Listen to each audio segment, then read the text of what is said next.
Hitagi Battlefield 2042. That was a pun. It's the best thing to happen to anime since this kid grew a robot out of his forehead boner. And I'm here to tell you why the fuck, how the fuck, and why to fuck. Alright, but first let me explain this. The Monogatari series. It's confusing, controversial, it's a melting pot of some of the most unique visuals in anime, some of the most subversive characters, Japanese puns, metaphors, gods, demons, also lolly porn. And regular porn, also incest, all weaved with dialogue that's often insipid, long-winded, but just as often genuinely insightful and compelling. So what the fuck am I supposed to tell my roommate who walked in on me watching this shit? Hello? I don't know, honestly. I'm not here to sell you on Monogatari. I'm not here to defend Monogatari. If you feel disgusted looking at it, all the power to you. Because as a big fan of the series, I can tell you that all of this is usually actually kind of relevant in some way. So it's really a tolerance to genuinely strange things at this point. Can you accept that Hanekawa actually serves narrative purpose? Yes? Well then, welcome to the club. I really struggled to write this video because I had just assumed, since I watched Monogatari pretty early into my weeb era, along such great gateway anime like Dean Stay Night, that I only liked Senjo because she goes from bitch to good waifu. But then I grew a brain and yeah, she's my favorite anime character. I might want to be Mizuho's friend more, I might want Violet to have a happy life even if it costs my own, Shugen might turn me gay, she's still my favorite, so I'm here to express my love for this character and re-establish her supremacy. So, Hanekawa Sims, you can kindly fuck off. This is somebody's fetish. There's a lot to love about Senjougahara. Her dynamic with every single character, just like every single other character's dynamic with every single other character, is phenomenal. Her humor, sarcasm, meta-commentary, and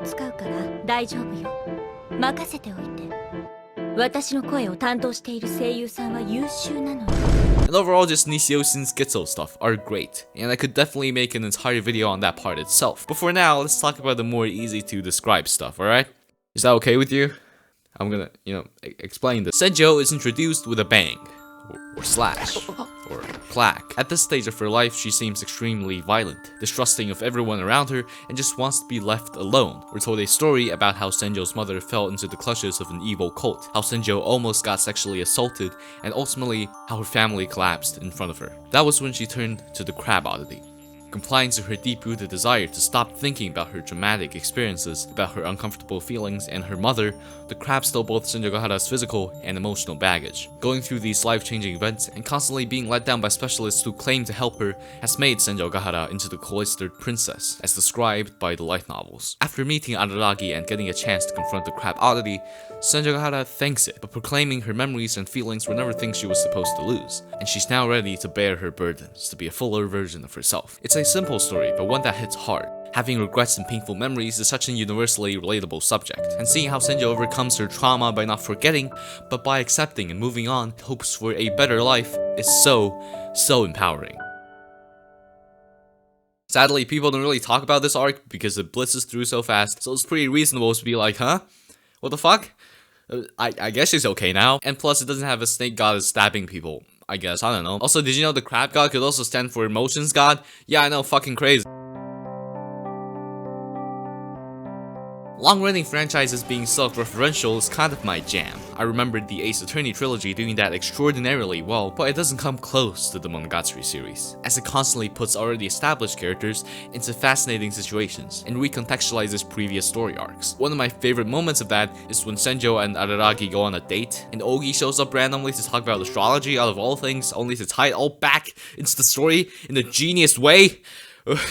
What? Oh yeah, did I mention they're a couple now? Yes, from Hitagi Crab and then on, Senjo is generally shown to attempt to soften up, to be a normal girl, and confesses to Araragi getting into a relationship, among other things. Which is really cool considering basically no light novels do this, and even ones like Bunny Girl Senpai rarely have 1% of the dynamic and the fucking Good writing. Senjo's place in the narrative is kind of special. As one of the first introduced characters, she doesn't have many hangups she needs to overcome after this point. Yes, we do confront Kaiki with her, but that's more just Kaiki monologuing about how everything is meaningless, and purposefully de-dramatizing the situation. But she's not resorted to being a decoration in the harem. In fact, you could say the emotional maturity she gained after accepting her weight impacts everyone else in the show. One of the most prevalent themes in Monogatari is being genuine to yourself and accepting your emotions. Hell, it's the main focus of like half of the cast's arcs. That's why it's so significant that Senjougahara is able to be so forefront about how she feels. After experiencing the crab oddity and being robbed of her emotions, she swore to never compromise her feelings again. And that affects everyone around her. It was Senjougahara's honesty that ultimately helped Kambaru overcome her oddity. And I don't just mean the honesty of, yeah, I'm straight, sorry, in Pride Month! Also the honesty of even complying to accept Kambaru into her life.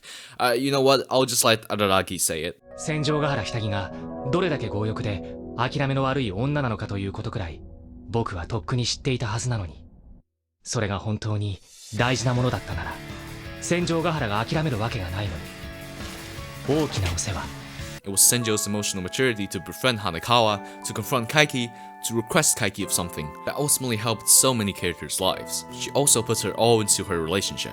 As Kaiki says, 俺の知ってる女はな、俺のよく知っている女はな、今している恋が常に初恋だって感じだぜ。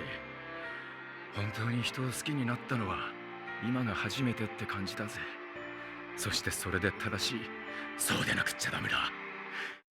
I know I'm rambling at this point, but Senjo's ability to appreciate the now with every ounce of your heart, her ability to strive to move forward no matter how crushing. Why are you so perfect? Despite being such an unrealistic character in so many ways, Senjo is a great source of inspiration for the cast, as well as for the audience, as a showcase of how confronting your own emotions, no matter how hard it is, benefits yourself and the people around you. But I guess I also like her because she's just super lovable. Fucking episode 12 of Bake. 語彙が足りないのね。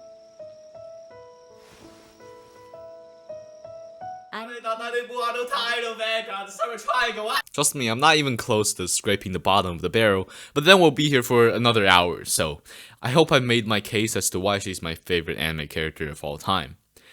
That is until Monster Season comes and fucks everything up!